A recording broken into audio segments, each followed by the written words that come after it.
Hey, is this thing working?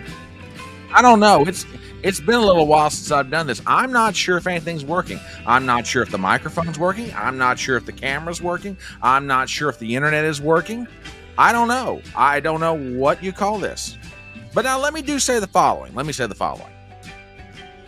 I am very disappointed in the world. Not Fedora Nation. I love you guys, but I'm disappointed in the world. I'm gone for almost 1 week. 1 week, and everything blows up while I'm gone. I mean, seriously, this is nuts. I go away for 5 or 6 days, and everything just poof. Craziness. Hello, how are you doing out there in internet land? My name is Brian Trippett. I am back from my sojourn away from the internet, and I am known still to this day as the Front Porch Conservative. And you have found your way to Chattin on the Porch. It's a live stream that we do through the week. We get together, we talk about the news, we give our views, we laugh, we cry. In some cases, we do both. And we try and get through this crazy thing that we call life. And we do it on YouTube, on Rumble, and Twitter. So, if you haven't done it before, and you know you want to, please go ahead. Subscribe to my channel on Rumble and YouTube. It would be greatly appreciated. Hit the thumbs up. Leave a comment in chat. Do all those things that you guys do to make this going little concern a going big concern. Oh my goodness. It's been away for a little while and glad to be back. I missed you guys. I have missed all of you. Anyway, we are on Rumble. We are on Twitter. And we are on that quaint little alternative social media platform known as YouTube. You have found your way to Chattin on the Porch. I am Brian Trippett. I am also known as the Front Porch Conservative, also known as the fine fella in the fedora. And we are glad to be here tonight, glad to have y'all with us. It is always a privilege and an honor to host you, the members of Fedora Nation, the greatest audience in the whole of social media. Though we be tiny, we are fierce, as Shakespeare once wrote. Good to see you guys again. Oh my gosh. It is so good to be back behind the microphone and talking and chatting with you guys. I hope you have had a great time while I have been away. And I do mean that in all sincerity, because, you guys have got lives too, and you got families and Christmas shopping and, work and holidays and what have you. So, hope that everything's going well for you. And it's a blessing to be back here behind this glorious microphone of mine.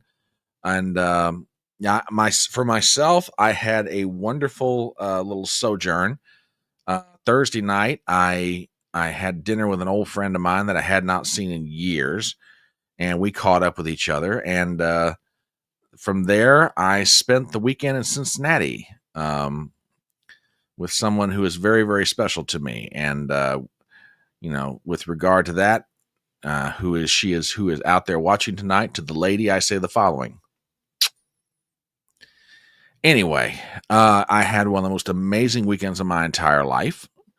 It was truly extraordinary. Had a load of fun, ran around, just gloriously good times. And now I'm back here behind the mic and easing back into the mic is probably the best way to say it.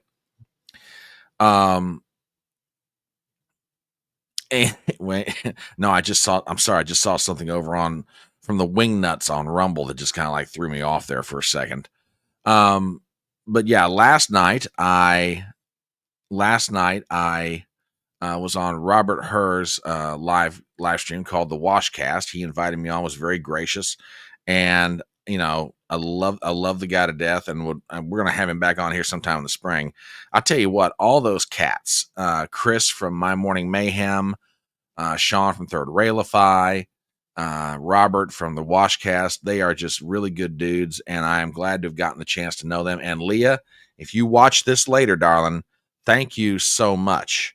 I mean, thank you for introducing me to all those cats. I genuinely do appreciate it. And it is so good to know them and to collaborate with them. And Robert, got me on his channel last night. We talked for a good while, and just very sharp guy. Follow him. Give him a sub. Genuinely worth it. But I am back tonight. Glad to be here. Back behind this cheap surplus Ukrainian microphone that I've got and talking with you guys. All right, so let me get started here. Let's start with the YouTube side, and we'll start saying hello to everybody, and then we'll get down to business. Gypsy, oh, I've missed you too, dear. So, mwah. Goodness me. Zippy, hello, Zippy, you crazy cat. Let's see. Zippy never knows when he is working. Zippy is always working it because that's just how cats do. Hello, Lana. Good to see you, darling. Mwah. The next time Brian takes off, the Earth is nuked. Don't do it, BT. Okay, let's hope it's not that bad. Okay, I mean seriously, y'all, it was bad, but it's doesn't. I tell you, I'm not kidding. I go away for a few days, and I mean, I understand now how Rush Limbaugh used to feel. Not that I'm anything like Rush in terms of whatever, but I mean, yeah, Rush used to make the comment, I go away for a couple of weeks and all hell breaks loose, But yeah, I kind of understand exactly what he's talking about. So let's see who else has got comments to make. Zippy says, it's okay. I'm sleeping on the nuke button. They can't touch it without losing an arm. Thank God for that, Zippy, because we are now saved from nuclear annihilation. Well, this is a new person, it looks like. Hello, Miss Kelly Lamb from Saskatchewan, Canada. Oh, my word. We got a Canadian sister in the house. Well, on behalf of Fedora Nation, Miss Kelly, welcome to our humble little audience. We are so glad to have you here. Hopefully you have subbed on YouTube and on Rumble. And if you haven't, if you wouldn't mind, I'd genuinely appreciate it. But even if you don't, you know what? We're glad to have you here. I mean, like I said, I think this is the first time I've seen you on the channel. But yeah, welcome. Welcome to the Electronic Front Porch. We're glad to have you. Does the lady know? Does the lady know what, you ask? Let's see. Oompala, my neck of the wood. Yes, I was in your neck of the woods recently. I'm sorry. I have to stop by and say hello sometime. My apologies. Let's see. What else do we have here? You think that I have work. My dreams come with music, and he wore a blazing saddle. Work. Okay, that's interesting. All right, let's go over to Rumble because the wing nuts are just wait. The wing nuts are in waiting for me. I've seen some of the comments already. All right, here we go. TBA says, welcome back, Fedora Nation, from a very short vacation. Indeed, TBA, indeed. WWG1 is in the house. How was my vacation? Glorious. It was absolutely glorious. TBA says, are you living dangerously? What? Okay, I'm not reading that one. Did you lose your virginity? Yeah, I'm not reading that one either. No, WG1. No, WWG1. No, I'm not reading that. 55-year-old virgin. Oh, Lord. Goodness me. Heavens to Murgatroyd. Y'all are just awful over there. Just plain old awful. You're just now sitting here getting red faced. It's not helping with my complexion. WWG1, I think I just distracted Bright. Yes, you did, WWG1. Daggone you. TBA says, I see the squirrels are running like mad tonight. Yeah, that's about the truth. He cannot fail to notice when the wing nuts are on a roll. You guys are always on a roll. Sometimes I'm able to get around to acknowledging it, and sometimes I'm not. But yes, you guys are always on a roll. Tell the losers on YouTube to come to Rumble. Now, wait a minute. I'm not going to do that to people. Goodness me. I am not, no TBA. I am not See, guys, I'm gone for just a few days, and the wing nuts are trying to take over the channel with this commentary. My Lord. I am not answering that, WWG1. No, I am not. I am not going to answer that. Shame on you. You're just, no, I am not answering that. What I do with my hat during certain activities. Thank you very much. My God, man. There's no decency on the internet anymore. No decency whatsoever, I tell you. Miss Kelly says, well, thanks for the warm welcome. Indeed, it's my first time on a live. I subscribed a few weeks ago at the advice of another Canadian friend and a fellow YouTuber who found you and recommended you. Well, I'm thinking that might be Mr. Sean from Third Railify, or if it's any other Canadian, glad to have their recommendation. I appreciate that. Let's see what else Miss Kelly says here. Cooking supper, saw this live stream pop up mentioning not so. Oh yeah. Oh, we're going to talk about your boy. We're going to talk about your boy. Because I got a feeling that he got serious troubles ahead. Serious troubles indeed. Serious troubles. Yes, Zippy, I just found what you sent, you daggone cat. Oh my goodness. Yeah, I found it. I found it. So have no fear. Yes, we will definitely make mention of it. Let me run that one to the front because, you just gotta, yep. Okay. All right. Got that. All right. So good to be back. And thank you guys for all the warm welcomes and even the inappropriate comments over there, you wing nuts. Oh, there he is. There he is. I was wondering if you were going to show up. Glad to have you back in the house, Adam. Boom. Good to see you. It is good to be the king. Indeed, it is. TBA over on Rumble says her boy, talking about Kelly, her boy is in big trouble. Trudy of Canada is going to find himself without a job. We're going to get into that, TBA. Hold on to that thought. I almost wish I had Sean from Third Railify here because I'd love to invite. I should have reached out to him to see if he was able to pop on for a few minutes. But I'd love to get his take on what's happening up there. But anyway, by way of announcements, this is kind of my easing back into it week. Tomorrow night, per our usual rotation, I will be over on Tracy Barkley's channel, Gen X Marks the Spot, for the Wednesday night newsroom. So please plan on joining us over there at 6 p.m. Eastern, 5 p.m. Central. And this Thursday night, if her health will allow it, because she's gone through something the past couple of days, I'm going to have a young lady on the channel this Thursday night at 7 p.m. on my channel.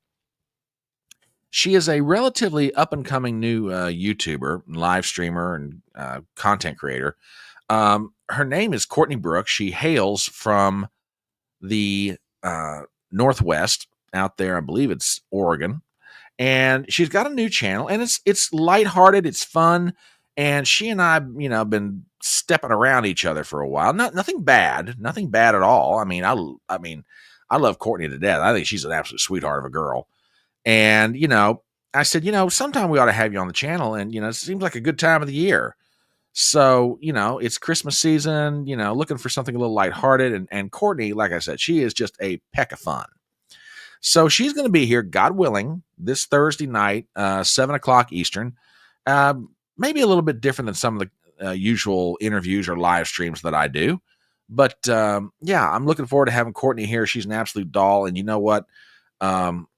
If you like what she does or you like the content after we get through having our conversation, then by all means, give her a sub. Because like I say, she started her channel, I don't know, maybe 2 or 3 months ago. She's now up to like 400 subscribers. And you know what? I absolutely want to see her channel, like everybody I bring on here. I want to see everybody do well. And if we can help her out a little bit, or if I can help her out a little bit, glad to do it. So if her health will allow, she posted on she posted on Twitter today that she had a wretched migraine, like a day and a half worth.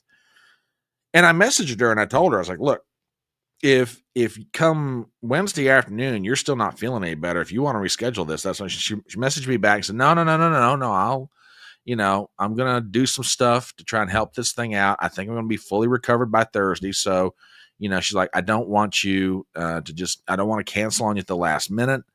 So yeah, let's just plan on going forward with it. If anything changes, I'll let you know. So God willing, this Thursday night, 7 p.m., Miss Courtney Brooke is going to be here for sort of a lighthearted conversation, and I'm glad to host her on the channel because, like I said, Courtney is an absolute sweetheart of a young lady. She's got a new channel. I want to see it grow and help her out if we possibly can. So, all right. Yeah, WWG1 says migraines can be a killer. I mean, I've never had a migraine. I've had some really bad headaches over the years.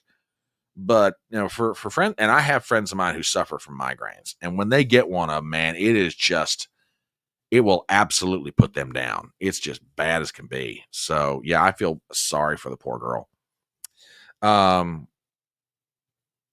So TBA says, don't read the chat, Brian. I'm going to read the chat. Just some things I may not choose to read because y'all are just nutty over there on Rumble. But I love y'all. I love y'all completely. Anyhow, Adam, I saw your question and I will answer it offline if you don't care. But anyway, all right. Glad to have you guys back and glad to be back myself. All right. We will start, as is our wont, with the Merry Memes section of the show. And you know what? You come back, you've been away for a few days, and you try and put one of these things together, and it's just like, wake. It's something awful. And I think Zippy is absolutely right about this. He's completely right. It is a lot of work to do this, and getting used to it all over again. Yeah, there you go. So, Zippy, I think you sum up my feelings about this. You sum up my feelings completely and absolutely. And thank you for that wonderful GIF. It's great. Okay. It is Christmas, or the Christmas season, as y'all know, and everybody's hustling about and doing what they can and, trying to do some Christmas shopping or go online and ordering stuff and hoping it gets delivered. And there's a lot of stress and anxiety. And for some people, it's very, very, it's a tough season. No fooling around here. I mean, it is. It's a really tough season. I mean, winter comes on them. They get seasonal depression. Sometimes it leads to some pretty drastic actions. But man, did you have any idea how rough it was going to be on your appliances? I mean, for the love of God. I mean, how many TVs have we lost during this season, especially when you leave it on CNN all day? I mean, you might have come home to this scene, or you might have a friend who's a lefty who came home to this. I mean, it's just bad. So, if you've got friends out there that watch a lot of CNN and that's what their TV is on, look, check in on them. I mean, let's just make sure that their TV is going to get through this season. I'm just saying. Kind of important. And because of television, I mean, a lot of conversations are being had between, fathers and sons, mothers and daughters, grandparents and grandchildren, because kids watch TV and they want answers to questions and they're trying to understand, they're trying to understand the world in which they live. I mean, for example, you have this wonderful little gem. The little boy says, "Dad, I hear that Trump is coming to destroy America." Father says, "Where did you hear that, son?" "A naked guy shitting in the street in San Francisco." In that moment, as a father, you've got to make some very important decisions about, what you want to say to your son, and more importantly, how you want to say it. So, look, these holidays, these are tough on people. They really are. You got to decide how you want to message something. You got to decide when to say it, how to say it, and this kind of conversation, it's tough. So for you parents out there, I do not envy the job that you have during this time of the year. Really, I don't. And also, I also don't envy folks, especially, burglaries this time of year tend to go up. I mean, really, think about it from your perspective. You've gone out, you've done your Christmas shopping, you've been hopefully a wise and frugal person throughout the year. Maybe you saved yourself a little Christmas club account. You took the money, you went shopping, you got your Christmas gifts under the tree. And what happens? Some home invader breaks in, tries to steal all your stuff. Well, interestingly enough, there seems to be a disparity in the number of burglary attempts between red states and blue states. I mean, I don't know why it is that red states have less of a problem with home invasion or home burglary than do people living in blue states. Maybe it's the rural, living out in the rural country factor. Maybe it's just better security systems. People in red states can afford those. I don't know. I mean, just strangely enough, there seems to be some kind of reason why it is that, people living in red states have less home invasions or home burglaries during the holiday season than do people living in blue states? I don't know. Will we ever figure out the answer? Hard to say. It is really genuinely hard to say. But, our best statisticians and our best crime labs and crime investigators, they're always trying to figure this out. So maybe, just maybe, folks, we will indeed come up with an answer. I don't know. Oh my goodness. Oh my goodness. What else do we have in the way of merry memes? Oh, by the way, question for you guys out there.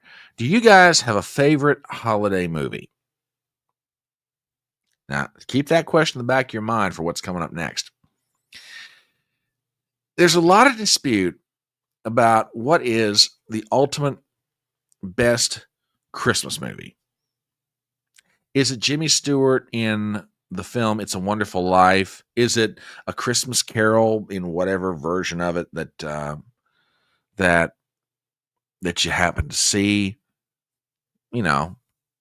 And not only do people have debates about what is the best Christmas movie, out of that, they have debates about what is the proper kind of Christmas tradition to leave, when you're waiting on Santa. Well, somebody managed to figure out a way to mix both of these two arguments. What's the best Christmas movie and what should you leave, during the holidays? And apparently, for some people, they want to make sure they leave cigarettes, shoes, Twinkies, and a Beretta 92 in the ductwork for somebody named John McClane. I don't know what that means exactly, but apparently some people feel this is very important. So there you go. I don't know. We'll see. So if you happen to come to a house and you see someone reaching up into their ventilation system and they're putting these items in there, you're going to know which Christmas movie they think is indeed the best. Yeah, and here's a couple of candidates for good Christmas movies. Absolutely. You cannot go wrong with either one of those. There you go. But yeah, some people believe that Die Hard is the ultimate. First of all, I believe Die Hard is a Christmas movie. Period. End of argument. Okay. Well, now TBA says John McClane must be a midget if he climbed through that vent. Well, remember, there's varying versions of that film. Just saying. Yeah, I can see that. That's a good one. That's a really good one, actually. I double dog dare you. There you go. All right, what else do we have here in the way of the merry memes? Oh, and have you guys had trouble? I'm about to screw up the joke. Have you guys had trouble? See, I told you I shouldn't be away for too many days. I forget how to do this. Have you guys had a problem trying to figure out what kind of gifts you should get somebody? I don't know about you, but I'm in that boat. What do you buy for people who seem to have everything? Well, I don't know, but one guy seemed to figure out a great Christmas gift to give someone, especially if they're a politician. So, I mean, if you've got the money and the time, maybe you want to think about sending this to your favorite politician, not just at Valentine's Day, but maybe you want to send it to him at Christmas. I don't know, man. I don't know. Maybe this is what we want to. Maybe this is what we want to send people for. Politicians at Christmas, because some of them I think truly deserve it. I mean, I could be wrong, but So if you're having trouble with your gift giving ideas, here's one possibility for all the politicians in your life.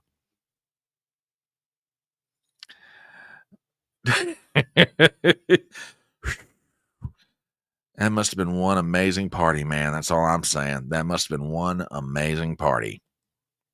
Of course, you can make an argument that Biden's been partying like that for 4 years, but that's a whole other argument. Oh, goodness me. All right. One last one. Well, no, you know what? I think I'm going to save that one for a little later, but I'm going to switch up topics tonight, the order of them. And I want to put this meme up, and that's sort of going to lead us to a discussion about Canada. Socialism. Ideas so good they have to be made mandatory. Maybe one of the mottos of the Trudeau government. All right.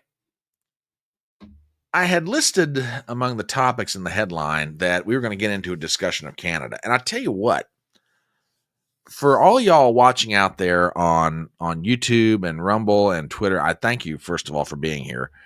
I see quite a few views already, and I'm tickled to death, especially having been gone for a number of days. But I want to get into a discussion about what's happening up in Canada. And I know what some people are thinking already. It's like, front porch, for the love of God. We've got school shootings in Wisconsin. We've got drones over New Jersey. We got the Congress running amok. We've got cabinet members not confirmed yet. Why in the world are you worrying about Canada? I'm not necessarily worrying about Canada, but I want to talk about it because it seems to me what is going on in Canada right now is the continuation of a phenomenon that's been going on around the world in governments in every continent, it seems like, where if you have establishment authoritarian lefties who've been running your government, it seems like in varying differences, varying degrees, it seems like there is a very strong populist conservative uprising. And the latest place where this is starting to happen is Canada. Now, from Adam or, for Miss Kelly or other people who are here from the Great North, and you're sitting there thinking to yourself, man, we don't have that kind of thing going on here. I respectfully disagree. I'm not saying that what's going on in Canada is the instead of MAGA, you got CAGA, or MACA, make Canada great again. But you guys have got something cooking up there to the point that Justin Castro Trudeau, Fidel's son, your prime minister, is about a half a step away from being shown the door. And I want to kind of go back and go over the history of how we got here, okay? Which it's not that complicated necessarily. But to me, it's kind of fascinating. And again, Kelly, Adam, Sean, if you're out there listening from Third Railify, you guys know your country's politics better than I do. And like I said, I need to reach out to Sean and have him back on the channel sometime soon. But your prime minister, and this is for the benefit of listeners on my live stream who are not Canadian, if you've been watching the news down here in the lower 48, it's becoming painfully obvious to anybody that Justin Trudeau, the Prime Minister of Canada, is becoming less and less popular with every passing day, which you could make an argument about when it started. To me, it started with the way he handled the trucker strike and COVID and everything else, and just slowly and surely, he has lost popularity big time, okay? Well, it was anticipated that the Canadians were heading for an election probably sometime this spring, okay? Well, that seemed to accelerate with some events that have happened in the past few weeks. Now, I want to take you guys back in time to a post that President-elect Donald Trump put out on his Truth Social account. As everyone is aware, thousands of people are pouring through Mexico and Canada, bringing crime and drugs at levels never seen before. Right now, a caravan coming from Mexico, comprised of thousands of people, seems to be unstoppable in its quest to come through the current open border. On January 20th, as one of my many first executive orders, I will sign all necessary documents to charge Mexico and Canada a 25% tariff on all products coming into the U.S. and its ridiculous open borders. This tariff will remain in effect until such time as drugs, in particular fentanyl, and all illegal aliens stop this invasion of our country. Both Mexico and Canada have the absolute right and power to easily solve this long-simmering problem. We hereby demand that they use this power, and until such time as they do, it is time for them to pay a very big price. Now, that was November 25th.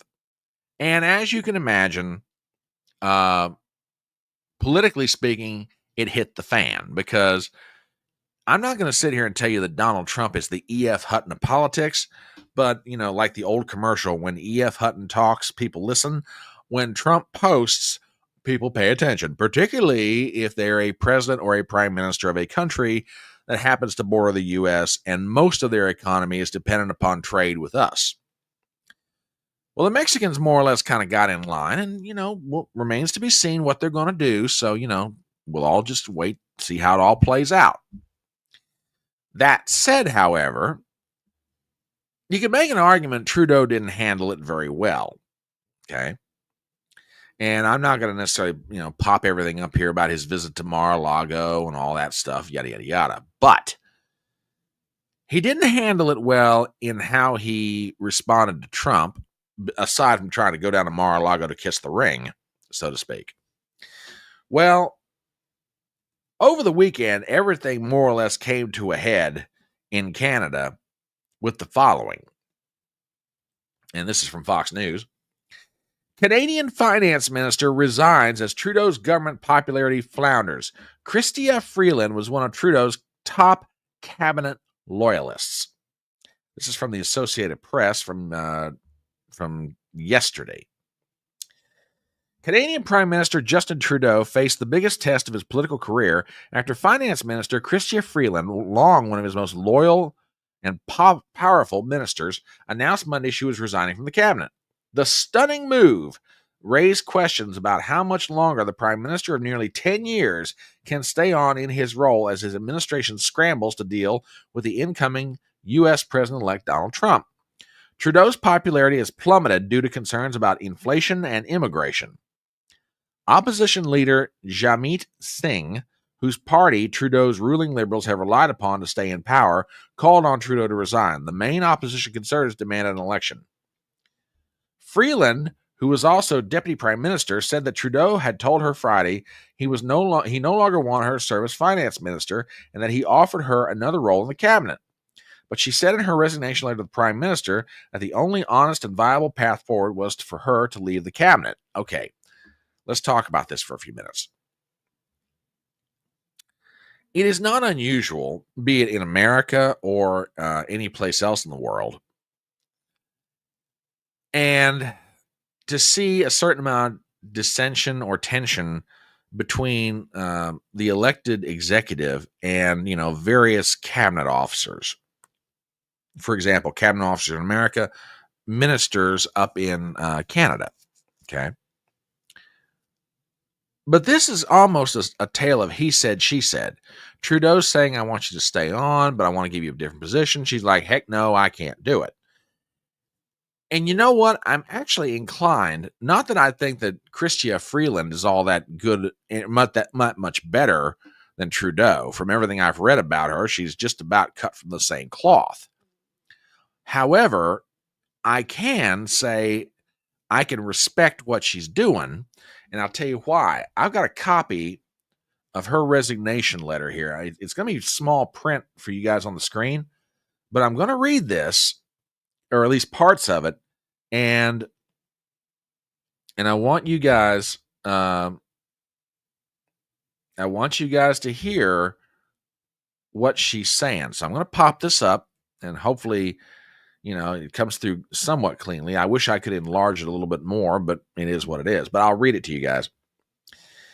Dear Prime Minister, it has been the honor of my life to serve in government working for Canada and Canadians. We have accomplished a lot together. On Friday, you told me you no longer wanted me to serve as your finance minister and offered me another position in the cabinet.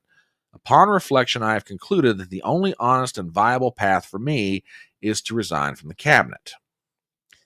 Reading a little bit further into her letter, our country today faces a grave challenge. The incoming administration in the United States is pursuing a policy of aggressive economic nationalism, including a threat of a 25% tariff. We need to take that threat extremely seriously. That means keeping our fiscal powder dry today so that we have reserves we may need for a coming tariff war. That means eschewing costly political gimmicks which we can ill afford and which make Canadians doubt that we recognize the gravity of the moment. That means pushing back against America First economic nationalism with a determined effort to fight for capital and investments and the jobs they bring. That means working in good faith with humility with the premiers of the provinces and the territories of our great and diverse country and building a true Team Canada response. I know Canadians would recognize and respect such an approach. They know when we are working for them, and they equally know when we are focused on ourselves. Inevitably, our time in government will come to an end. But how we deal with the threat our country faces will define us for a generation, or perhaps longer. Canada will win if we are strong, smart, and united. It is in this conviction which has driven my strenuous efforts to this fall to manage our spending in ways that will give us the flexibility we will need to meet the serious challenges presented by the United States. I will always be grateful for the chance to serve in government, and I will always be proud of our government's work for Canada and Canadians. I look forward to continuing that work with my colleagues as a Liberal member of Parliament, and I am committed to running again for my seat in Toronto in the next federal election. With gratitude, the Honorable Chrystia Freeland, MP. Well, I don't know about y'all, but it sounds to me like she just backhandedly slapped Trudeau. She just basically called him someone who spends too much money, is not a serious person, does not face challenges with the gravity that they deserve. Basically, she said he's not up to the job. And this, to me, is extremely interesting. Blah, blah, blah, says Trudy of Canada as Chrystia runs out the door. TBA, I don't necessarily disagree with you. I don't think if Trudeau is trying to slide his way through this one. I mean, he really is. He's not saying much to the press. He's barely talking in Parliament, if at all. Matter of fact, I think they're out until January after today, from what I've heard. Miss Kelly from Saskatchewan. I actually ran for a populist party in 2019 and worked for Rebel News. Be happy to chat with you some. Well, I'd love to have you come on. Hey, my DMs are open. Shoot me a message. I'm serious, Kelly. I'd love to talk to you. Love to get some perspective on this. So yeah, shoot me a DM. I'd absolutely love to chat with you. And I agree. We are hoping Trudeau will step down, though his arrogance is astounding, so it may not happen. May need to wait for an election, but the Conservative Party is likely to win. Pierre Poilievre will be PM soon. Trudeau is a man-child. Yeah, and when you lose Singh in the Canadian Parliament, you got problems. I just think this is really interesting. Now, and you might be seeing your things again, Front Porch. Why are we focusing on Canada? We've got a million and one things going on down here in the U.S. Yes, but look what is happening. Canada, France, Germany, Romania, and countries on and on and on going, back months and weeks, etc. You are seeing people, as much as they can, peacefully through their vote, rise up and say, we've had enough of this. We have had enough. So between inflation, immigration, and some people would argue Ukraine, Trudeau is about halfway out the door. Now, that also begs another question. What could possibly happen here? Okay. How could this go down? Now that one, Gypsy, I have no idea if what he's doing with ladies tatas, or what he is not doing with ladies tatas. But yeah, I agree with you. He is an a-hole. There is no doubt about that. And all the Canadian people said, amen. But what could happen here? I mean, he is under right now enormous pressure. And I'm not trying to overhype this. I'm just telling you what I'm reading, okay? He's under enormous pressure right now. Could it happen this week? Could it happen after Christmas, before New Year's? Maybe sometime in January? I don't know. But if it does, what could happen here? Well, I found an article from the Associated Press, and they posted this about 3 hours ago on their main website. Canada's Prime Minister faces calls to resign. Here's what could happen next. Now, they basically lay out 3 different scenarios. Okay. Number 1, Trudeau could resign and allow other Liberals to vie for his office. If Trudeau resigns, which political analysts consider to be a likely scenario, the Liberals, who make up part of the Canadian Parliament, the House of Commons, would need to choose an interim prime minister to lead their country at least until elections are held. it isn't clear yet who the most likely candidate would be for the interim role. Longer term, a person likely to seek power in the Liberal post-Trudeau is Mark Carney, the former head of the Bank of Canada and later the Bank of England. Carney has long been interested in entering politics and becoming Prime Minister. Another possible candidate is Trudeau's new finance minister, Dominic LeBlanc. The former public safety minister and close friend of Trudeau, LeBlanc recently joined the Prime Minister at a dinner with U.S. President-elect Donald Trump at Mar-a-Lago. Okay, so there's one option. Option 2 says opposition parties could vote to topple Trudeau's grip on power. With voters deeply unhappy, Parliament has the authority to try to knock Trudeau's Liberal Party from power by holding a vote of no confidence that would trigger an early election. And if a majority in Parliament votes against his government, Trudeau would more or less be erased from that election, Bothwell said. The walls are rapidly closing in on Trudeau because Liberals don't hold an outright majority in Parliament. They have for years depended upon the support of the leftist New Democrat Party to pass legislation and stay in power. But that support has all but vanished, and NDP's leader has called on Trudeau to resign. That's Singh, the gentleman we were mentioning a moment ago. After Tuesday, Parliament will be shut down for the holidays until late next month, and a no-confidence vote could be scheduled sometime thereafter. Okay, that's option number 2. Which, by the way, going back to this vote of no confidence, that's more or less what happened in Germany this week. Olaf Scholz, the Prime Minister of Germany, the German Parliament held a vote, and they voted no confidence. They're headed for elections in February. Now, do I necessarily think we get a populist right-wing government in Germany come February? No. Do I think it's going to be more conservative than what it is right now? Maybe. We'll see. But my point is, there are people making moves. I want to stop for a second and talk about something. I really do. I want to talk about something for a minute.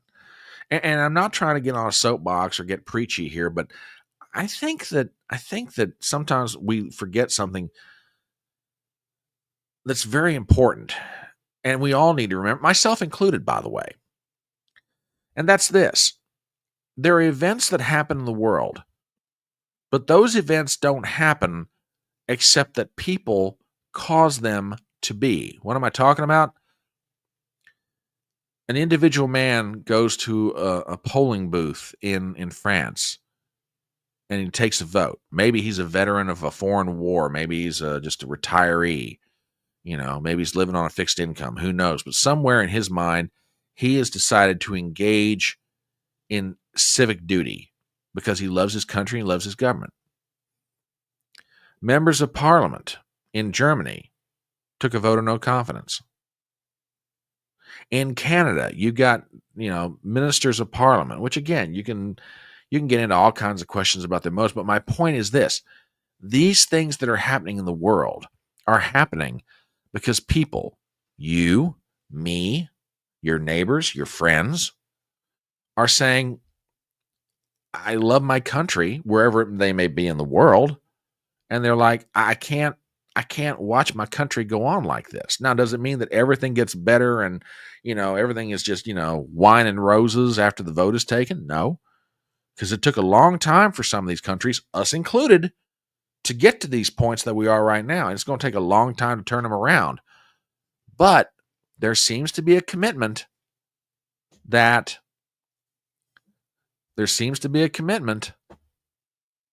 people are willing to try. WWG1 over on Rumble says, if the elections are rigged, then the voter doesn't matter. Bad analogy. Well, okay, maybe. I'm not denying the possibility of rigged elections or things that chicanery and that sort of thing. I'm just saying that there is the possibility that events of the world are shaped not necessarily because of leaders of government, but sometimes just by the actions of one single person. So never, and I guess my point is this, don't ever give up on the idea that one person cannot make a difference. Yeah, the odds sometimes are extremely rough. And to WWG1's point over on Rumble, I don't necessarily disagree with you. Sometimes it gets harder and harder and harder, but I still say one person can absolutely make a difference.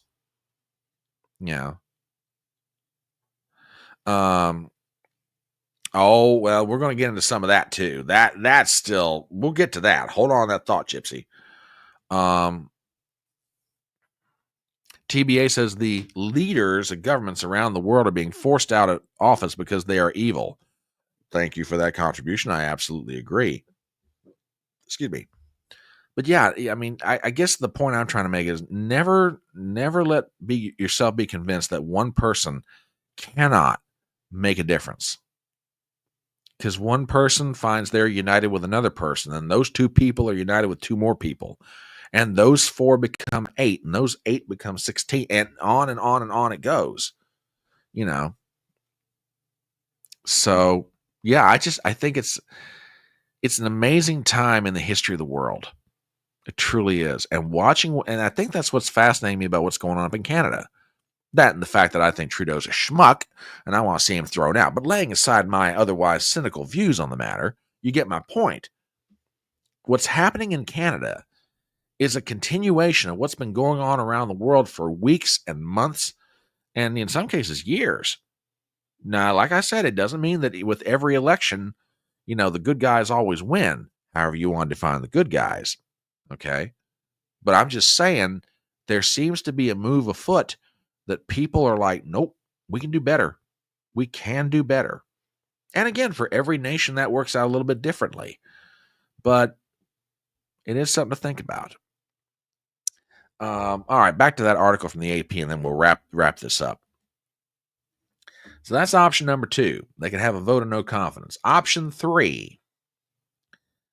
Trudeau could try to hang on to power, and this one I think is the least likely. The political winds are blowing heavily against Trudeau, but he could theoretically cling to power a little while longer.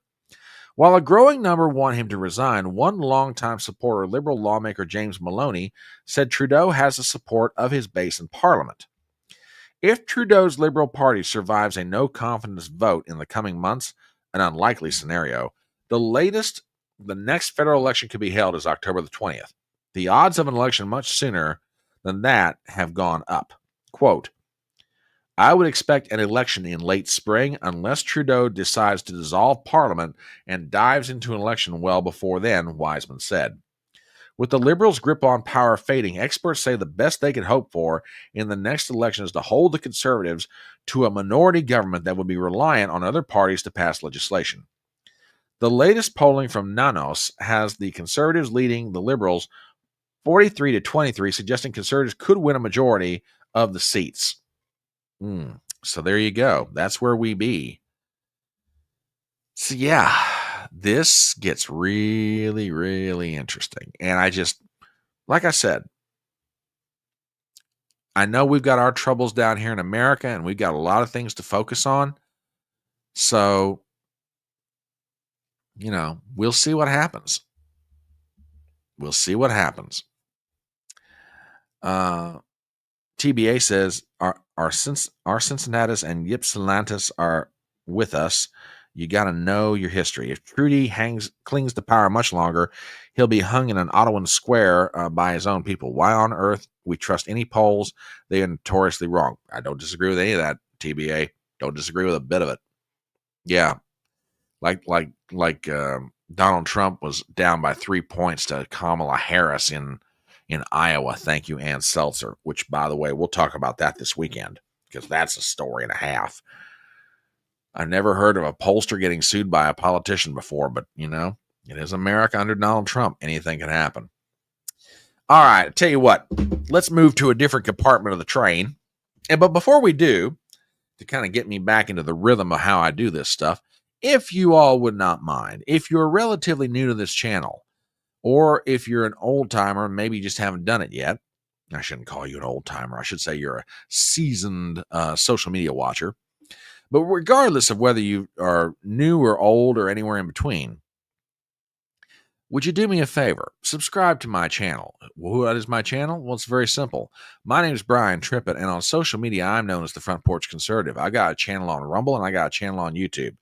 And if you're here for the very first time and you've never subscribed to my channel, go ahead and give me a sub. And while you're at it, hit that thumbs up button. It really does help. Truly, it does. Also, leave a comment in chat. It tends to help with the algorithm.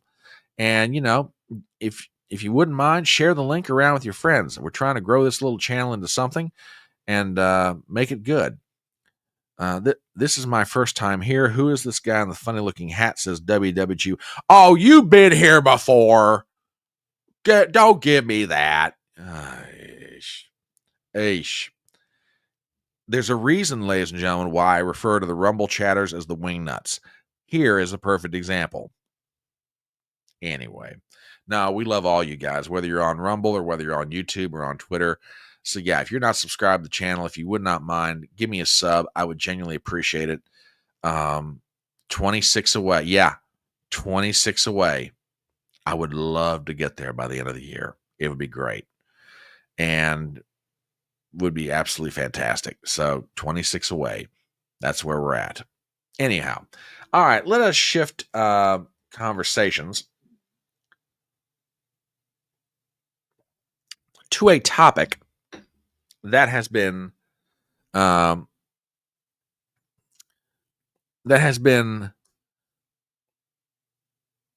the minds of the American people since about mid-November. The drones. Stephen Sondheim once sang "Send in the Clowns." Well, apparently somebody updated his song to make it "Send in the Drones." There are drones, it seems like, everywhere. Over New Jersey, over New York, over neighborhoods, over military installations. Big drones, little drones, drones of sizes in between. And no one can figure this thing out. Now, I got into a discussion the other night with Robert Herr on his channel, The Washcast. And again, if you're not following Robert, give him a thumbs up on Rumble. He's good people. Help him out, support him if you can. But Robert asked me my opinion of the whole thing. I said, well, let's kind of do this in reverse. And again, your comments on this will be greatly appreciated. I want to get you guys' take on all this.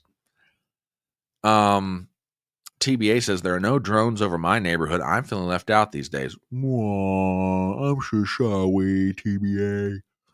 We'll see if we can get a drone. We'll see if we can get a Domino's drone to deliver a pizza to your house. Will that make you feel better? All right. Anyway. I love you, TBA. Love you. No one could figure this out. So I said, well, let's do this in reverse. Who do these drones not belong to? Let's do this by process of elimination, is the way I said it.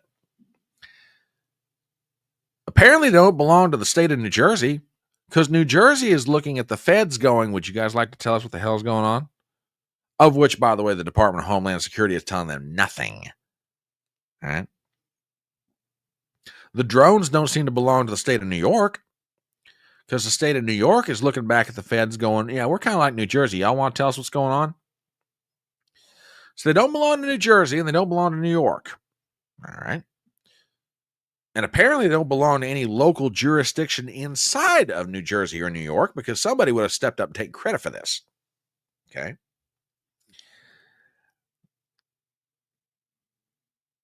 So they don't belong to New Jersey. They don't belong to New York. They don't belong to any jurisdiction inside New Jersey or New York. All right. Let's logically think about what else it could be. Could they belong to a foreign country? As, for example, Jeff Van Drew, the congressman from New Jersey, suggested. Do they belong to Iran or Canada or somebody else? Well, it seems a little bit unlikely, because if they did, why wouldn't U.S. military shoot them down? I think that's a reasonable question. I mean, look, some of these things are getting daggone close if they're not already flying over military installations. Okay. Now, granted, we let a Chinese weather balloon, supposed weather balloon, let me rephrase that. We let a supposed Chinese weather balloon across continental airspace, and then we shot the thing down when it was over the Atlantic Ocean. But at some point, we did shoot it down. Okay. All right. Well, seems to me if these drones belong to some foreign country, we would have shot them down already. Haven't done that. So they don't belong to New Jersey, and they don't belong to New York, and they don't belong to any jurisdiction inside New Jersey and New York, and they don't belong to a foreign country. That leaves one or two possibilities I can think of. Private business Well, but still, somebody would have stepped up and said, hey, guys, guys,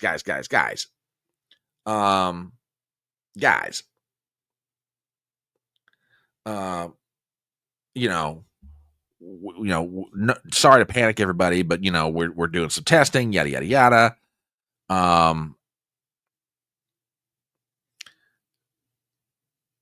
Sorry for the confusion, etc. Well, no one's doing that. So to me, that leaves only one other possibility. These things belong to the feds, but if they do belong to the feds, nobody's saying anything. And Gypsy, you bring a valid point. This seems like somebody's up to something here, big time. And I appreciate the comment. Thank you for passing that on. But yeah, somebody's pushing something here. Humpty Dumpty sat on a wall. Humpty Dumpty had a great fall. What's the next thing you should say? Simple. Who's pushing Humpty and what's in it for them? Because something's in it for somebody here. But now there's a new theory about what's going on. And I want to show you guys an article. But to me, this theory doesn't make a whole lot of sense either. But all right, I'll play with this one. Got an article here from the New York Post. Missing radioactive material in New Jersey sparks drones theory. They're looking for something, a mayor says. Article by Patrick Riley. We've got the following. A New Jersey mayor warned Tuesday that the troubling drone sightings over the state may be linked to missing radioactive material, although federal officials say the amount poses no serious threat either way. Belleville Mayor Michael Melham said the drones flying in a grid-like pattern over Essex County Township appeared to be, quote, looking for something. What might they be looking for? Maybe it's radioactive material, Melham said to Fox TV's Good Day New York. Now take a look at these maps. These are the total reports of sightings. Total reports and, over the state of New Jersey. Huge amounts. Okay. All right. Going a little further into the article. Quote, it was a shipment. It arrived at its destination. Container was damaged and it was empty, Melham said.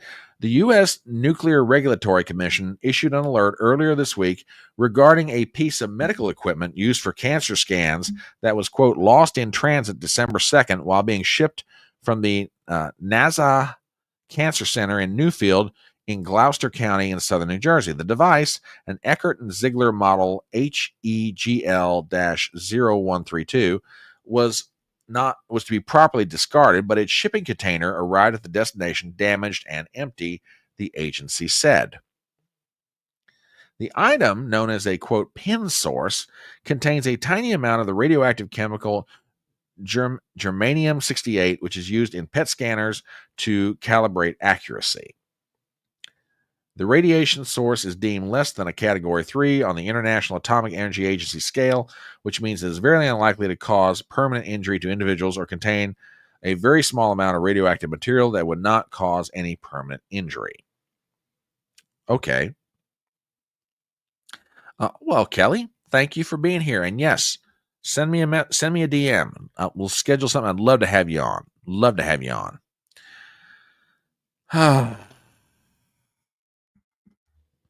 Yeah. So now we've got a theory that says, well, these drones are looking for radioactive material. Okay. Well, let's stop and think about that for a second. Not that I'm saying that we ought to have loose radioactive material floating around the United States, but all of this for an amount that small, maybe it's justifiable. But if it is and you're looking for it, why don't you just come out and say it? That's to me, that is one of the biggest problems in all of this. And I said this to Robert last night. I said, look, do I expect that the federal government can tell me everything that's going on in every situation that I want to know something about? No, not necessarily. Do I think they ought to try as much as they can? Absolutely. Why? Because I'm the taxpayer and I want to know. Now, granted, maybe that's a little bit naive, but that's kind of my feeling about it. I'm a reasonable adult. Tell me what's going on. But no one's saying anything. Well, It reached the point the other day, Donald Trump was even asked about this. And this was probably one of the more interesting responses I've heard. You guys have probably seen this, so my apologies in advance, but it sets up another clip that's coming. Okay. So this is Donald Trump yesterday down at Mar-a-Lago. He's taking a press conference. And, as Trump is prone to do, he'll talk about almost anything he's asked about within reason. So I want to play you this clip. As always, give me a sound check. Let me know if we're coming through okay. And here we go. Yeah. Good to see you. Can you comment on the drones that are flying around New Jersey? Now, he almost like, I won't say he scoffs at this, but he's like, it's kind of like one of those laughs that says, yeah, I kind of knew this one was coming. But anyway, back to the clip. Reports. It seems like the American people have a big disconnect. The government knows what is happening. Look, our military knows where they took off from. If it's a garage, they can go right into that garage. They know where it came from and where it went. And for some reason, they don't want to comment. Now, that's interesting. Now, again, have you not seen the videos of the drones spraying stuff similar to chemtrails? Gypsy, I got to confess to you. No, I haven't. But I'm looking that up post-show. Well, now, wait a minute. I take that back. I have heard about this. I think I maybe have seen one of them, but I haven't dived real deep into it. I've watched several videos saying drones are spraying depleted uranium. Okay. All right. Gypsy, I'm looking in, and I'm not saying what I'm about to say to placate you, but you know what? You've got me curious. I want to see this. Stuff in the air. I want to see it. Hang on, guys.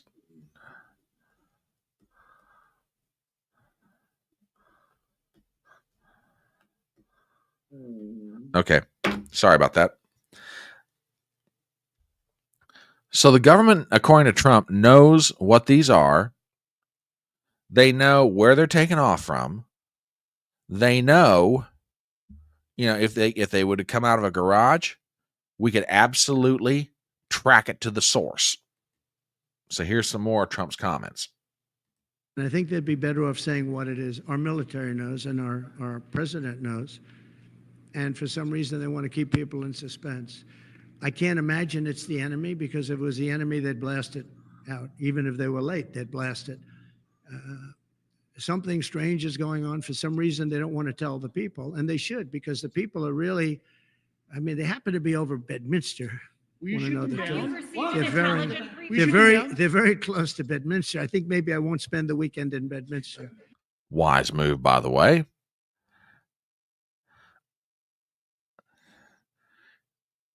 Oh, okay. All right. Interesting. COVID-like setup. Okay. Another note to self.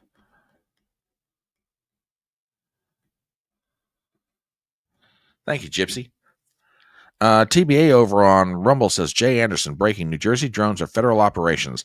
After attending a classified briefing in a skiff, Jim Hines said these sightings in New Jersey. TBA, if you got the rest of that quote, pop it in there, buddy, because I want to read the rest of that. Okay, it's a federal operation of some kind. Okay. But again, to Trump's point, if you know what it is, why don't you just come out and say it? It make more sense to me. I think it would to you guys too. Now, and this goes to something else. What are you doing?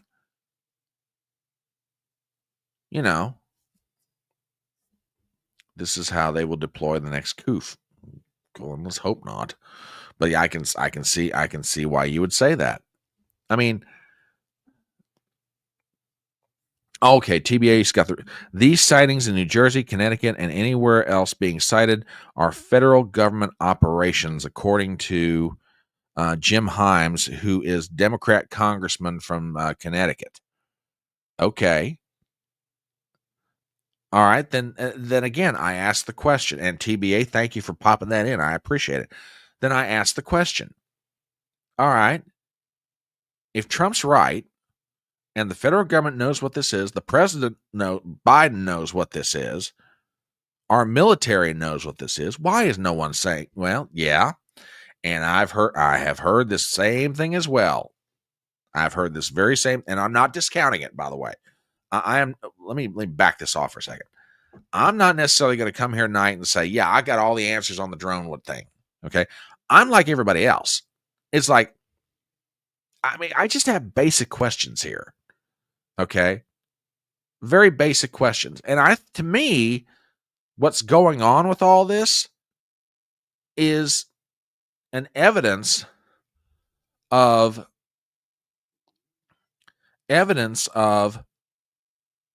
why we put out the current government that's in office right now. Okay. I'm not saying that everything under Donald Trump is going to be, we're going to tell you everything that's going on, but you're going to have a whole lot more transparency under Trump than you got right now under Biden. Okay. And TBA just dropped me a couple of clips here. Hang on a minute. Hang on. This could be about to get real interesting. Hang on a second, folks.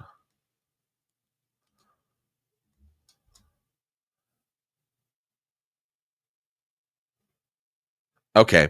TBA was gracious enough to drop me a clip from Congressman Jim Hines. And good evening, dear. I see you are in the house. And yeah, he's a warmonger. I agree with you. But okay, I want to hear this. What are these drones? Well, Jim Hines, who's a congressman from Connecticut, took an opportunity to talk to the press. And you know what? Here you go. Check this out. Compliments of TBA from Rumble.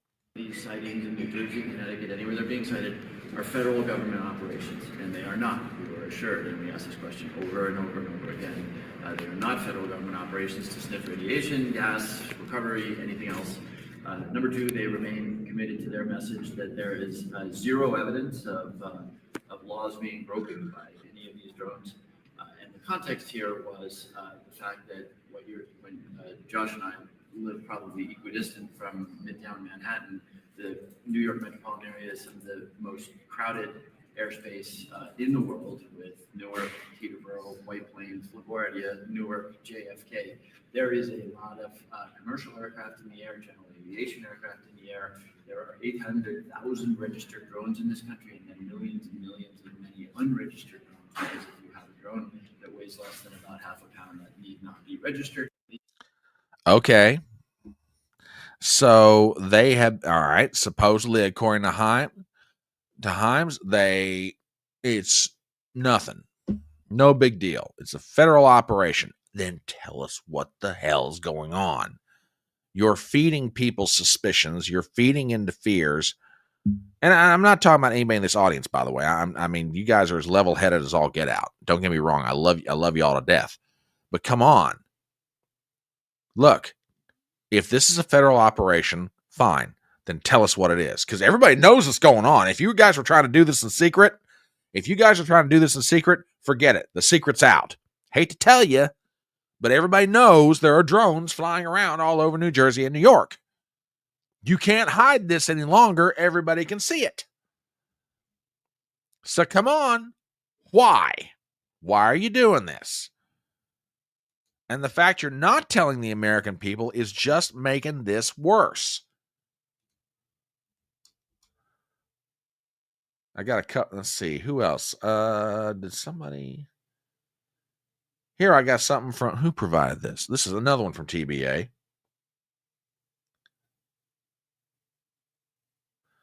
This is from Wall Street Apes. So, again, take it for what we've got it for. It's a PSYOP. There we go. That's easier to read. It's a PSYOP. They tell you what they're doing. Palantir aired this commercial of drones being released from ships during the Army-Navy game. What are the odds? Palantir has government contracts, including the U.S. State Department, U.S. Army for developing next-generation intelligence ground station, U.S. military branches for projects like the Maven Smart System, which extends AI targeting tools to military personnel. They have contracts with NIH, Air Force, CDC, Space Systems Command. Palantir has extensive involvement with U.S. government agencies. What are the odds they just happen to release a drone video coming from the water right now? And here's that video that they're referring to.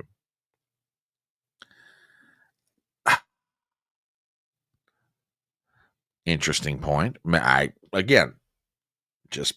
presenting what I got here. And you guys are dropping stuff all over the place right now. Jeez, TBA's on a roll. Hang on, I got something else here.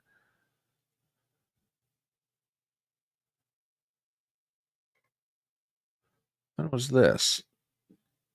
Okay.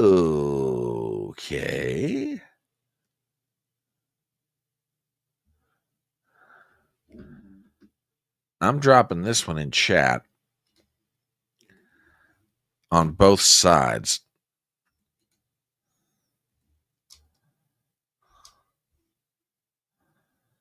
Which actually it's already on the Rumble side. I dropped it on. We're getting to that. We are getting to that. Let me pop that back up there from TBA. Federal government set to deploy high-tech drone detection system to New York as experts remain baffled. Biden administration is being accused of either deceit for knowing what they're but refusing to say, or of incompetence for not being able to figure it out. And after weeks of saying publicly they couldn't explain the sudden surge of drones or other identified flying objects, federal officials are now finally preparing to deploy a high-tech drone detection system to New York State. The drones that comprise the detection system will ostensibly help both state and local law enforcement figure out what's been going on over the past month or so, said New York Governor Kathy Hochul on Sunday, according to the New York Post. All right. So now we're issuing drone detection systems. It's just crazy. Just crazy. Now, Gypsy did bring up some. Kirby made a comment about this today. So John Kirby, Admiral of the retired United States Navy, he's the National Security Communications Advisor, goes on Fox News with Brett Baer to tell people what he knows about this. So with that, do me a favor.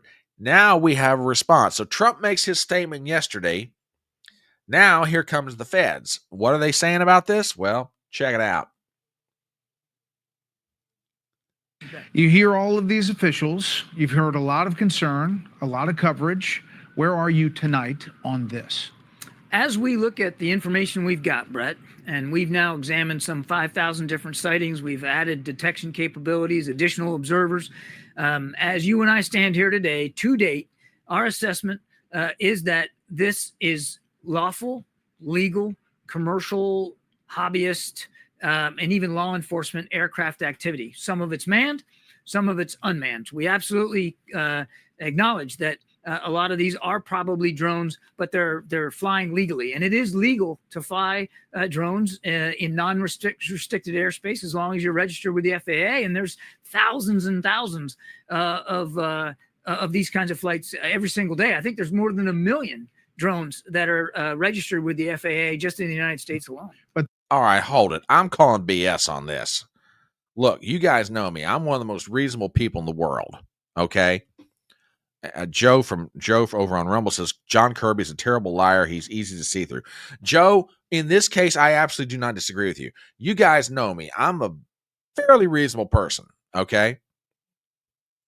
I am willing to give somebody benefit of the doubt, probably more often than I should, but you get my point. No, I'm not buying this. Okay. If these were hobbyists, as John Kirby's trying to tell everybody, and these are privately owned, then why didn't you come out weeks ago and tell the American people this? You could have diffused this entire situation. Okay? You could have diffused the concern and, dare I say the word, panic that is starting to set in with some people over this. Okay? What started out as a good-natured joke is now turning into people getting genuinely scared to death over this. because the feds won't say anything. And this goes back to what I said a moment ago. If you guys knew weeks ago, and matter of fact, I want to go back to Trump's statement. Okay? I want to go back to Trump's statement about this. Listen to what he said. Good to see you. Can you comment on the drones that are flying around New Jersey and ports? It seems like the American people have a big disconnect. The government knows what is happening. Okay, so the government knows what's happening. Look, our military knows where they took off from. If it's a garage, they can go right into that garage. They know where it came from and where it went. All right, so our military knows where they came from and where they went. Let us continue. And for some reason, they don't want to comment. And I think they'd be better off saying what it is. Our military knows and our president knows. So Biden knows about this. He knows what they are. He knows what's going on. So the feds know about all of this. The military knows about all this. Biden knows about all this. And according to Trump, they won't say anything. You know what? That's a great point, Gypsy. That's an absolutely great point. Let's just see what happens if a hobbyist flies one of these drones over the White House or over your state capitol or Congress. Yeah. Does anybody think that the feds are going to have this kind of a chilled, laid-back response? Oh, it's a drone. But no worries. It just happens to be flying over the residence of the most powerful man in the world, the White House. Come on, guys. I mean, look, again, you guys know me. I try to be as even-handed in all this as I possibly can. But this is garbage. The federal government knows what it is, according to Trump. The military knows what it is. Biden knows what it is. They can, if it came out of a garage, they can pinpoint exactly where it came from. They know where it's going and where it's come from. Back to the clip. And for some reason, they want to keep people in suspense. I can't imagine it's the enemy, because if it was the enemy, they'd blast it out. Even if they were late, they'd blast it. Something strange is going on. For some reason, they don't want to tell the people, and they should, because the people are really, I mean, they happen to be over Bedminster. Will you Want to know shoot the them truth? down? They're very close to Bedminster. I think maybe I won't spend the weekend in Bedminster. I've decided to cancel my trip. Have you received an intelligence briefing on the drones? I don't want to comment on that. Okay, so Trump's been told about this. He's just not saying anything. Have you been? Do you have any reason to think they're? So the feds know what it is. Military knows what it is. Biden knows what it is, but no one's saying anything. Why? WWG1 says over on Rumble, as a pilot, I know a few things about FAA rules, airspace, etc. What he is saying is untrue. Hobbyist drones can only fly in Class G airspace without a flight plan. They can't even fly in Class E, let alone C. You're talking about Kirby? You're talking about, I'm assuming WWG1, you're talking about Kirby on this, which I wouldn't disagree with. Kirby's lying through his teeth. I'm sorry. And by the way, I'm not the only one come to that conclusion. Michael Schellenberger, one of my absolutely favorite journalists. Okay, you are talking about Kirby. Thank you, WWG1. I'm glad. Thank you for the clarification. Yeah, Kirby's lying through his teeth about this. And look, I get it. Kirby's got to go out and make some kind of a statement to the American people. But my God, if ever there was a moment when the intelligence of the American people are being insulted so drastically, this is it. This is absolutely it. The American, I mean, you know, well, look at the amazing suit of clothes that the emperor is wearing. No, the emperor's not wearing a suit of clothes. He's naked as a jaybird. This is one of those moments where everybody knows the emperor is naked as a jaybird.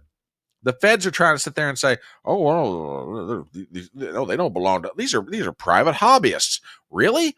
Private hobbyists flying drones over military installations? Are you kidding me? Seriously? Oh, God, Lord almighty. Michael Schellenberger, independent journalist on his own. Great guy. If you're not following him, read his stuff. But he was commenting about this, and he's not buying Kirby's answer either. Listen to this.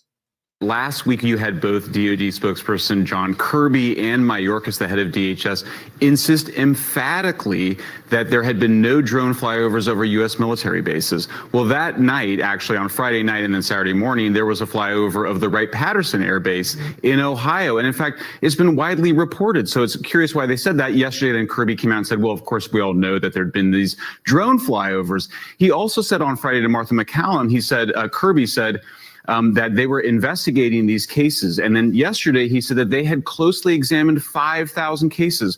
Are we to be led to believe that they examined 5,000 cases? 5,000, it's actually 6,000 according to FBI, but 6,000 people were interviewed, asked where they were, what direction they were pointed in. It just strains credulity for them to say these things. It really undermines the trust. And that's why you see conspiracy theories emerging into the vacuum. The last couple. You know what? Say what you want to about Schellenberger, but he's not wrong about this. He's got a valid point. You mean to tell me that they've interviewed 6,000 different people who've reported these sightings? Really? I don't know. I mean, again, I am not coming here tonight telling you I've got the answer to this. I know exactly what's going on and yada, yada. But my point in talking about it is this. Look, the American people don't have a whole lot of trust in the federal government to begin with. And frankly, you could make an argument they shouldn't. Doesn't matter if it's federal government, state government, whatever. There should be a healthy skepticism when the government tells you something or the government tries to get you to do something. Okay? There should be a certain amount of friction between the governed and the government. Okay? I'm not advocating for violence or anything else. Just don't but you get where I'm saying. When the government tells you that the sky is blue, go out your front door and check. Don't take them at face value, okay? So there's automatically that distrust. But what's being done right now is even worse, okay? There's not a whole lot of trust between the citizens and the government, of the federal government of the United States. The way the Biden administration and the federal bureaucracy is acting in general over this is making that even worse. Now, to what end these drones are flying around over New Jersey, New York, and other places, I don't know. Okay? Hopefully, we will all find out soon enough. Hopefully, it is for good purposes. Okay? But if the feds know about this, then you need to start telling people, because this is not helping anybody. And again, for my part, I'm not necessarily panicked. Should I be? Maybe. But I'm not necessarily panicked about it, but it's making me angry. If Donald Trump is indeed correct, and the feds know what this is, Biden knows what this is, the military knows what this is, then damn it, tell the American people, because the American people can see it for themselves. They can look up in the sky and go, there's a drone. I mean, this is crazy. This is absolutely crazy. Joe over on Rumble says, do hobbyists have 8-foot drones that can hover for hours with ultra bright lights? Not unless it's a very rich hobbyist. Maybe. I don't know. I mean, look, again, WWG1 is a pilot. There are probably people out here in the audience who have a whole lot more experience with drones than I do. I have friends of mine who fly these little ones around, take pictures and videos and stuff like that, but nothing like the stuff we're talking about here. So I don't know. But this just, to me, is it's just an example of why it is the American people are waking up and they're saying, to hell with this. You won't tell me the truth. You won't be transparent. You won't give me answers. And I'm the one that's paying your salary. And if you're not going to at least respect me as the governed and your tax-paying, as a tax-paying citizen, then you're out. It might take me a little while to do it, but you're out. You're gone. So yeah.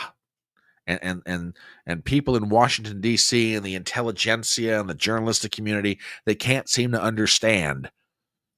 They can't seem to understand why it is the American people are dissatisfied with their federal government. Okay. Our government, yeah, exactly. Would the federal government allow a rogue drone to fly around anywhere, especially after 9/11? The feds have to know what this is. And the longer this goes on, the worse they're going to make the tension. They really will. And Gypsy, that's a great point. Absolutely great point. It just, like I said, it doesn't necessarily scare me as much as it just makes me angry. It really does. Ugh. All right, let's move out of this car of the train, and we will move to the Nightcap section. And since it's the top of the hour, let me do a real quick commercial, and then we'll move on. If you have come to this live stream and you hear this madman ranting, and you say to yourself, he's handsome, he's well-dressed, but who is he? Well, let me answer that question for you. My name is Brian Trippett. I'm the Front Porch Conservative, and this is Chattin on the Porch. It's a fun little live stream that I do usually Monday through Thursday of the week. And we get together with, all the members of Fedora Nation, Gypsy, Adam, up in Connecticut, Tiny Tesla, Joe, WWG1, TBA, Zippy, and a whole host of wonderful people who are here with us on a fairly regular basis. The Duke is here, Duke Willis. You guys are totally awesome, and I thank you for being a part of this audience. We get together, we talk about the news, we give our views on it, and we try to have as much fun as we possibly can. And if this is the sort of thing you like doing, you like hanging out, talking, giving us your take, doesn't matter if you're from Canada or America or Great Britain. We've got people from Great Britain who come in on occasion to the electronic front porch. If this is the sort of thing you like, then become a part of Fedora Nation. Subscribe to my channel on Rumble and YouTube. Also, hit the thumbs up, leave a comment in chat, share the link around to your friends and say, hey, he's not nearly as goofy as he looks. He actually sounds like he knows something. Why don't you give his channel a sub? All of that is greatly appreciated. Okay. We'll move on to our Nightcap section, and since we're coming up to the top of the 9 o'clock hour. Well, ladies and gentlemen, sing hallelujah and praise to glory. We are saved from the possibility of a federal shutdown. There is a deal. God help us. We go to the pages of thehill.com. Government strikes deal to avert government shutdown by Eris Folly. What a name. I love that one. We have the following. Congressional leaders have struck a bipartisan deal to keep the government funded beyond a looming December 20th shutdown deadline. Legislation rolled out by leadership on Tuesday would kick the Friday funding deadline to March 14th to buy more time for the next Congress and the incoming president, the first Republican trifecta since 2017, to hash out how the government should be funded for much of the next year. The newly unveiled 1,500-page package, 1,500 pages, also features a host of add-ons, including a one-year farm bill extension, roughly $100 billion in disaster relief, and about $10 billion in economic assistance to farmers, as well as other authorizations. The deal wraps up weeks of negotiation over disaster aid and overall funding, most recently a clash over farm aid, and marks the last funding deal of a divided Congress before Washington welcomes its next class in January. Details of the deal had already begun to come into focus ahead of the release Tuesday, as Speaker Mike Johnson braced members for the major package, including disaster relief for areas hit hard by hurricanes Helene and Milton. The bill covers nearly $30 billion in funding for FEMA, as officials have sounded the alarm over the agency's disaster relief fund in recent months. Yep, I agree. I agree completely. It was supposed to be a skinny continuing resolution. Skinny. In other words, no fat. Nothing.